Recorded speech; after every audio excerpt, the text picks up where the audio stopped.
Sa video na to, atin pong pag-usapan about integration. Unahin muna natin yung basic integration rules.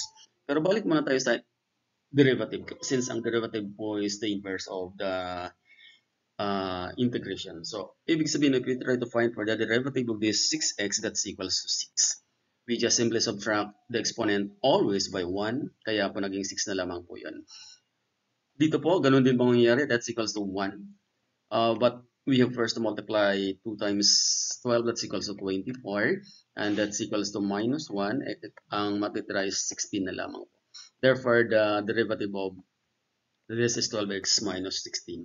Now, going back to this problem, we are going to find for the integral of 3 dx. Kukopyahin lamang po natin yung kanyang constant. Magdadagdag lamang po tayo ng x. Kung ano man yung merong variable dito, then we just add c or the constant. That's your final answer. Kopyahin natin yung pi, then kopyahin natin yung kanyang variable na dyan dy, then plus c.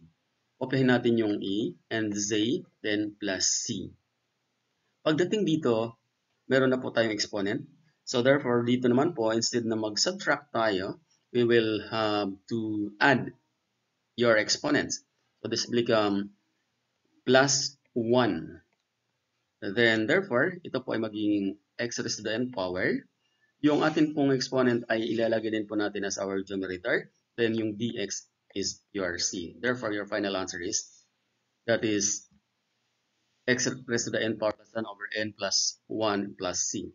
Dito plus 1 tayo. Maging 3 plus 4. 3 plus 1 rather over 3 plus 1, that's equals to 3.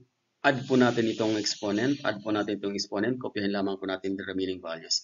So your final answer is, next is x raised to the 5th power. You just add 1. So this will become x raised to the 6th power plus c over 6. Tatandaan na lagi po natin itong i-add na number. So it could be 6. Have a nice day.